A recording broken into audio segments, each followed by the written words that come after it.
In this video,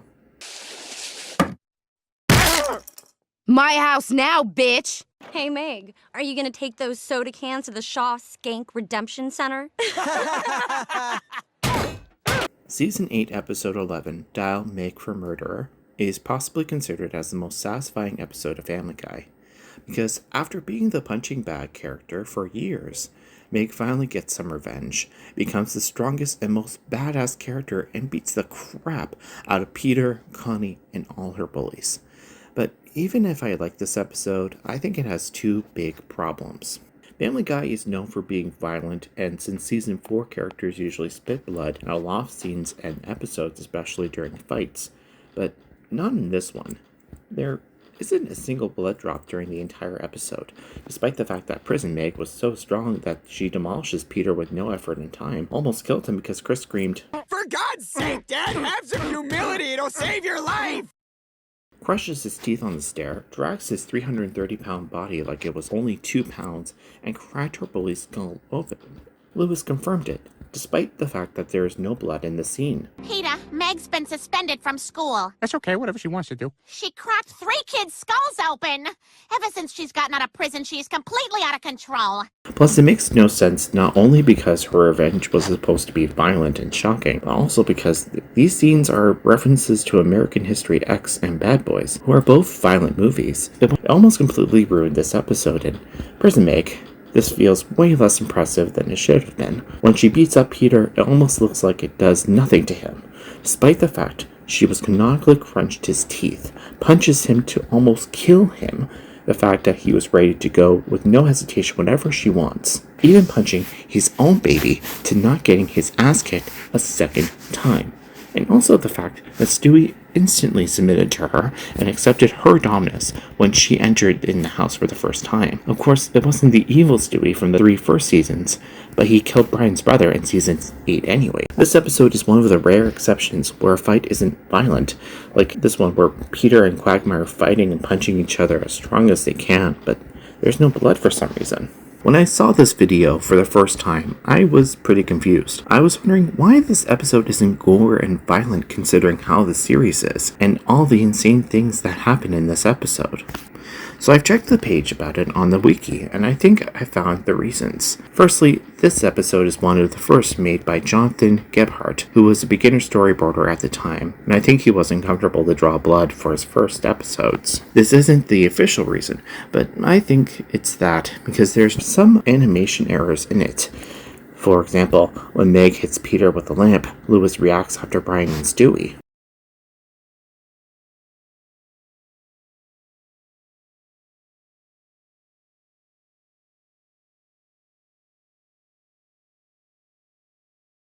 That when Meg crushes Peter's teeth, and as you can see, some of the tattoos on her arms are gone when she does that. During the cafeteria scene, when Meg enters inside, Connie has no eyelid makeup, but in the next scene where Meg gets the soda cans, she has.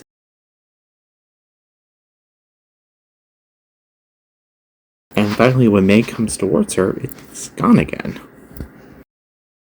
There is another big error. Lewis said that Meg had cracked 3 students' skulls open. Peter, Meg's been suspended from school. That's okay, whatever she wants to do. She cracked 3 kids' skulls open. But her bullies are 5, and she equally hit each of them. This simple error also contributes to make Prison Meg less impressive. The other reason who made me think that is because he also made Baby You Knock Me Out, who suffers of the same problem.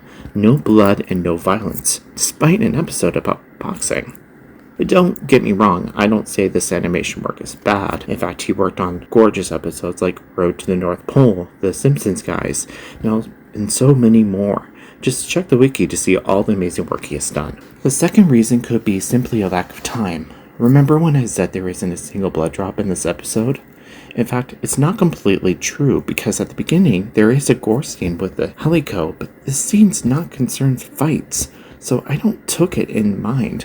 But if you put the video on pause at a good time during the cafeteria scene, you can see a beginning of blood on these 3 guys' faces when Meg hits them.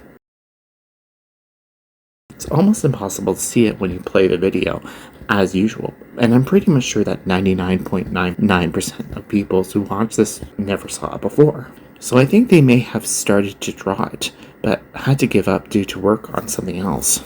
But this episode should have been very gory, and I don't understand why the producers gave the animation work of the episode, who needs to be gore and violent the most, to a beginner who didn't add blood and violence. If it was an episode from the first 3 seasons, I wouldn't have said nothing because the fights in them weren't as violent as the ones since season 4. But is the lack of violence an insurmountable issue? You read the title of this video and watch the intro. Now it's time for the moment you've been waiting for. Dial Meg for murder with violence.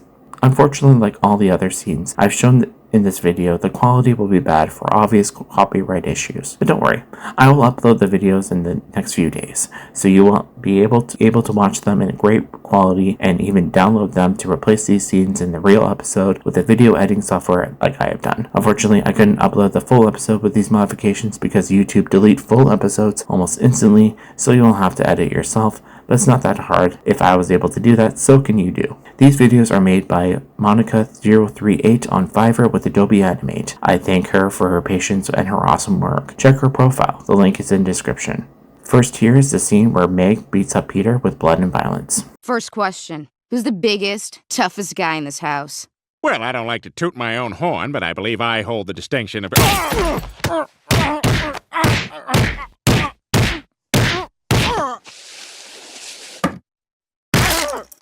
My house now, bitch! Now who's the funniest? I know my way around a joke. For God's sake, Dad, have some humility. It'll save your life. There better be beer in the fridge. As you can see, it's instantly better. She feels strong and scary. I wanted to make this shocking like the scene where Stewie beats up Brian when he owes him the money, but keeping him the satisfying side of the scene at the same time and considering everything Peter has done to Meg. It's even more satisfying now. For the scene where she crushes his teeth, I asked her to take inspiration from the episode where Peter accidentally threw Brian on the fire hydrant, causing him to lose his teeth and getting his face smashed, and also from this episode when Peter ate the ball. For the end, I was wondering how to make something who matches with Chris's reaction. He reacted like this because she was about to kill Peter, so I asked her to draw his lower jaw broken because she punched him in multiple times in the jaw. But the problem was that there isn't an episode where the character has the specific injury to take inspiration from. However, there is an episode where Stewie creates dumb clones of Brian and himself, and at the end, the dumb clone of Brian loses his jaw very fast, but it's not exactly what I thought of for that. But this was fine. I also played with the spectator's imagination by making the simple but efficient out-of-cam trick. For example, Meg never hits Peter in the eye, but we can imagine she has done that when Chris screams. That's why I asked her to add the black eye. And if the storyboarder wasn't able to animate blood, I don't understand why he didn't use out-of-cam tricks like that. A lot of movies did that and it worked perfectly. But before seeing the next scene, let's compare the two videos.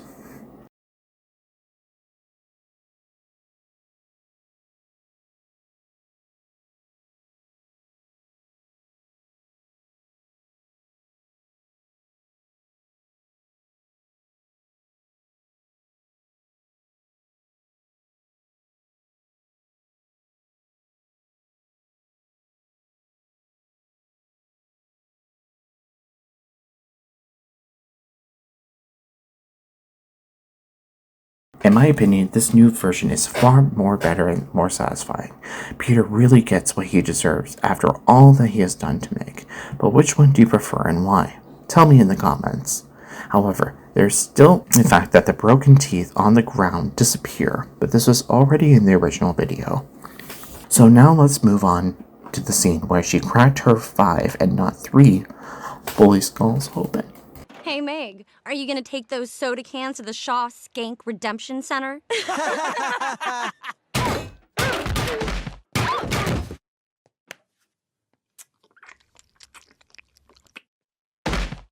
For the head injury, I asked her to look inspiration for the episode where Stewie falls down the stairs and gets this injury. She actually cut the injury from the picture and put it on Connie's head and on the third guy's head.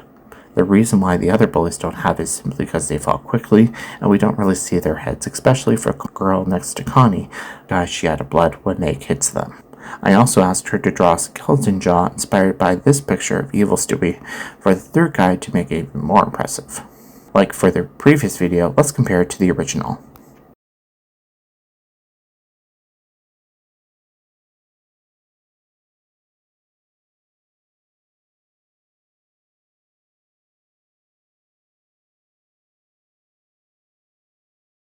This is much better and impressive, even if I still hate the fact that she pays instead of smashing the vending machine, and the reaction of the students in the back is really chill despite the insane thing that happens just in front of them, but these problems were already in the original scene. There were so many amazing ideas, probably among the best of the series, in this episode. Meg radically changes to becoming the strongest and most badass character, able to destroying Peter so quickly and easily terrorizing everyone. It can't be stopped by strength. The punching bag character finally getting revenge after being the butt of the joke for years. The fact Meg wants to revenge against her bullies and her family is so understandable, but quickly turns into madness when she decides to become a criminal. Brian stopping Meg's madness by telling her he cares for her and showing her what he had wrote about her, how prison can turn innocent people into monsters, but they rushed them. There were so many ways to improve this episode. Here are some examples. The most obvious one. Adding a lot of blood each time Meg punches Peter and everyone else. When she crunches his teeth on the stairs, of course, and when she cracked her 5 and not 3 bullies' skulls open, that should have been the case. Beginners or not, no excuses to not adding all of this considering how the series is. Replacing the scene where she pays for the soda cans by a machine where she smashes the vending machine to get the soda cans before entering the cafeteria. She is a criminal. She robs and definitely not pays. I hate the fact that she pays instead of robs. Have you ever seen a criminal pay for stupid stuff like soda cans? If she is strong enough to destroy and almost kill Peter in no time, dragging his 330-pound body like it was only 2 pounds and cracking someone's skull open by hitting him with just some soda cans, she can do that. Seriously, how the writers didn't think about that? Like for the previous era, this point can seem unimportant, but also contributes to make Prison Meg less impressive. By just doing these two things, it instantly makes it way better and makes scenes really scary, strong, and unstoppable. An average Family Guy episode takes around 20 to 22 minutes, but we've only seen Prison Meg during 4 or 5 minutes. It's really poor. This episode desperately needed a part 2 or being a 40 to 45 minute episode, and then they were fewer. Now, these points will concern the plot of this episode, but quick disclaimer, I'm not a writer, and I haven't specific skills in terms of writing. I'm just a random guy who gives his opinion, but if you've seen some ideas to improve the plot of this episode, share it in the comments. I'm sure a lot of people will have awesome ideas. The episode on itself is pretty great. I think it's a good starting point, so there is no reason to scrap it. So we'll keep it, but we'll change some things. First, the beginning. The episode could have started by Meg getting severely abused more than any other episode by her family and her bullies at the very beginning, to the point that it isn't funny anymore. This happens just before the scene in the corridor. I think it's a good way to introduce the thematics. Like I said, we keep the entire episode, so we'll move on to the next modifications. The scene where she destroyed Peter, the same, but with blood and violence. Then the cafeteria scene. We replace that scene where she pays for the soda cans by a scene where she smashes the vending machine before entering the cafeteria. Then she enters inside and cracks her 5, and not 3, bully skulls open with blood and violence, of course. Okay, so now we're at the end of the episode, but before, a quick reminder to what happened at the end of the actual episode. Meg forces Brian to drive her to Mort's pharmacy to rob him, but Brian managed to stop her by telling her he cares for her and showing her that he had wrote about her. So instead of that, Meg steals Brian's car and goes to Quahog City Center. She doesn't need him to do that. Then she robs some shops, but not necessarily Mort's pharmacy. Now here's some of the things that could have happened in this episode. Meg treating Peter and Lewis exactly like they treat her, forcing Brian, Stewie, and Chris to bully them with her, and even returning jokes from previous episodes against them. Shut up, Peter. Everyone spit on Peter. Meg fighting against Joe and multiple other cops. I don't understand why they removed Joe at the end of this episode, considering it's an episode of prison, justice, and things like that. Given interactions between Meg and Joe, he is the most able to understand Meg because he's also a punching bag character. Interactions between them could be interesting. Meg joining a criminal gang and becoming the new leader after beating the actual leader. You're all my bitches now. Okay.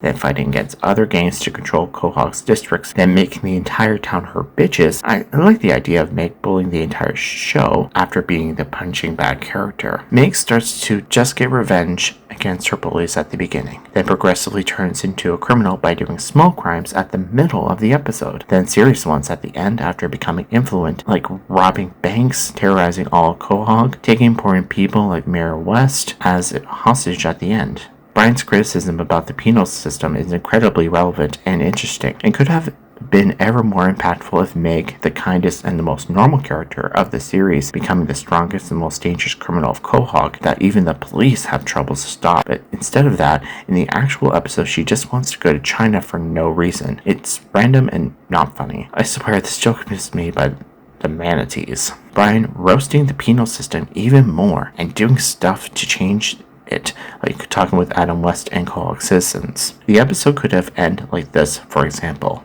Meg is in the town hall taking Adam West and other people as hostage, and since even the police wasn't able to stop her by strength, it's not only Brian but the entire family who apologize and say they care for her. Given a villain arc to her would have been a great way to develop her character, stopping that era of overused and predictable punching bag jokes, and create an episode who changes the status quo in a smart and good way.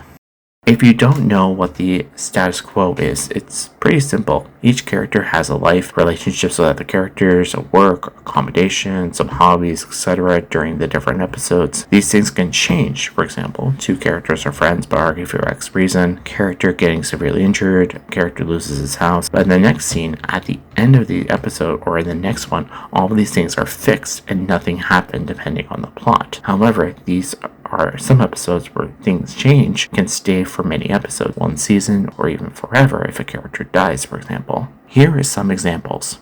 The very first change of this status quo was in Season 3, Episode 9, Mr. Saturday Night, where Peter accidentally killed his boss, Jonathan Weed, causing him and all the other workers losing their job, and the destruction of the toy factory. Before it, Peter worked for the toy factory since the very first episode. In Season 4, Episode 5, Cleveland Loretta Quagmire, where Loretta cheats on Cleveland with Quagmire, causing them to divorce, and since this episode, Cleveland and Loretta don't live together anymore for the rest of the show. At the end of Season 7, Cleveland moves from Quahog to create his own show, making him to be missed for 4 seasons before returning with his new family. In Episode 20 of Season 12, he's black. One of the biggest changes of status quo is in the awesome first episode of Season 9, and then there were fewer, where multiple characters died and disappeared forever just by being mentioned sometimes. So as you can see, the writers are able to evolving the show, and the characters in this episode would have been a great opportunity to do that. Don't get me wrong, still a great episode, and there are a lot of funny jokes and lines. I think it's one of the funniest episodes of Family Guy. But like I said, it could have been way better. If there are some talented people who don't like these modified videos, you can make up your own version of Meg being the crap out of Peter and her bullies. I'm pretty much sure there are a lot of talented people among you. Tell me in the comments which version do you prefer. But for me, with all these changes, I can say Dial Meg for Murderer is now one of my favorite episodes of Family Guy. This episode should have looked something like this. This is the end. Thank you so much for watching, and don't worry, I'll upload the videos in the next few days.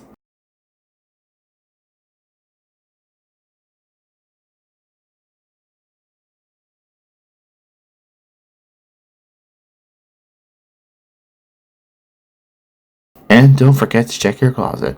There might be an evil monkey inside. Yeah, there's an evil monkey in my closet! I don't care, son. I just do not care. Evil monkey holds the key. Evil monkey's gonna get me. I'm hiding underneath my seats for fear he'll point and shout at me. Evil monkey! Evil monkey!